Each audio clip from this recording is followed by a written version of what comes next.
Good day! Narito naman tayo ngayon. Heto, nakasalang na yung pork natin.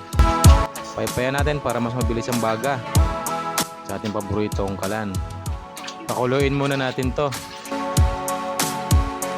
Yan, nung kumulo, ilipat na natin siya sa ating pressure cooker para palambutin na natin yan dyan. At dyan natin siya pagmamantikain dahil yun yung ating ipanggigisa sa sarili niya mantika.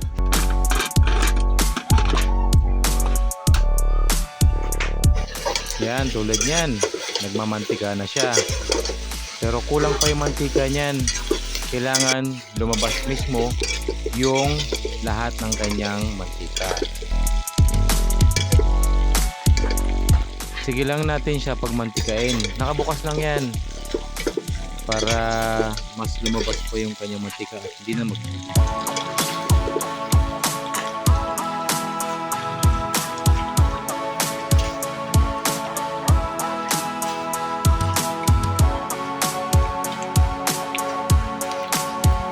okay pa yung baga. Eto, haluin muna natin uli. Oh, pumipitik na yung mantika. Talagang lumabas na talaga yung kanyang mga mantika. Maganda yan. Pero babawasan natin yan kasi masyadong mamantika na yan.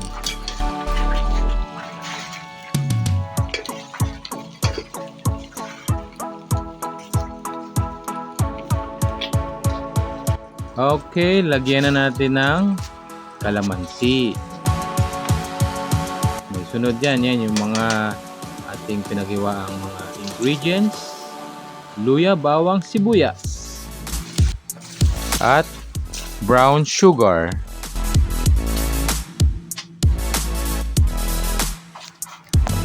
Salang na. Tinanggal natin siya para hindi masunog. Yan, tulad yan, salang na raw.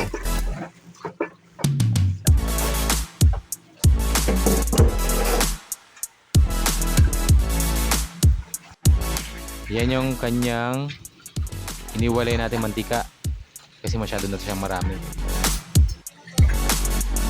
Okay, haluin na natin yan para maghalo-halo na siya pati yung mga panlasa at mga ingredients.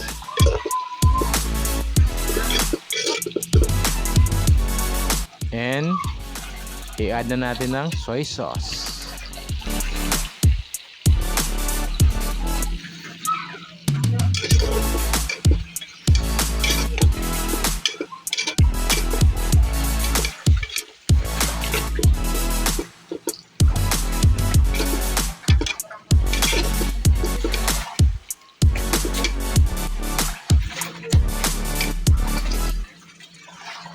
Okay, pakuluin na natin yan para mas manuot ang mga ingredients sa karne, para mas malasa talaga.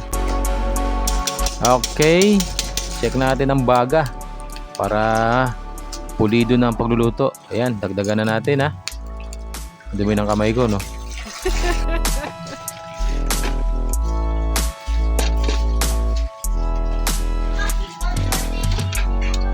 Okay, yan. Check na natin in a few minutes. Ayan ha. Nakikita natin.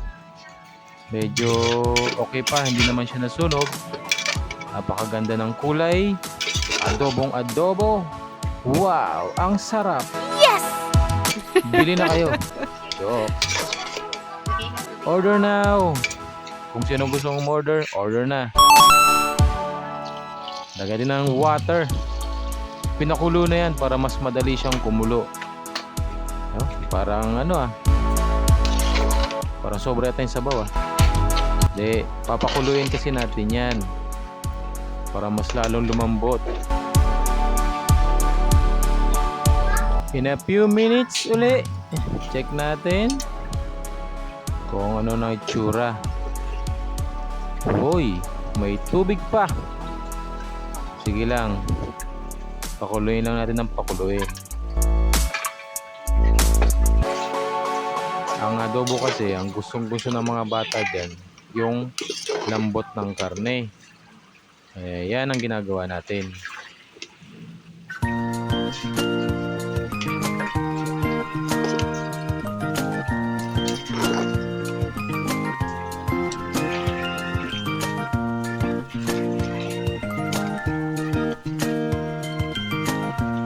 Okay Yan, takpan natin.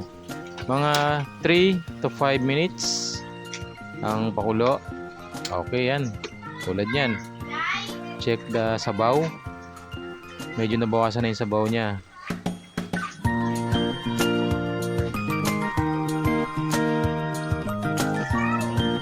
Malambot na kasi tong karne. Oops. Tikman natin. Sarap. Nilagyan natin ng paminta.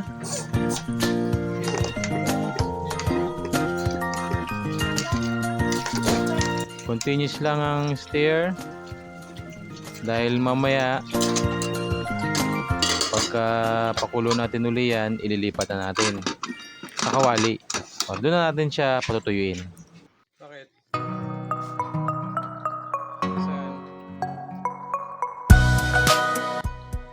Yan. Nilipit na natin sa kawali para patuyuin na natin siya diyan. O, di ba? Madali lang.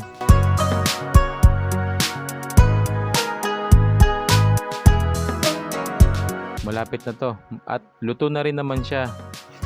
Kaya lagyan na natin siya ng sili haba. Pangpaanghang ng onte. Pero kaya pa naman ng mga bata. Wow. Wow na wow talaga, wala akong masabi. Yan, pwede na yan. Luto na siya. Yun lang guys, sana naibigan nyo ang aking video. Sana makatulong din sa inyo. At sana lagi kayong mag-subscribe. Huwag niyong kalilimutan like and share. Wow, kaya na. Let's eat. Thank you.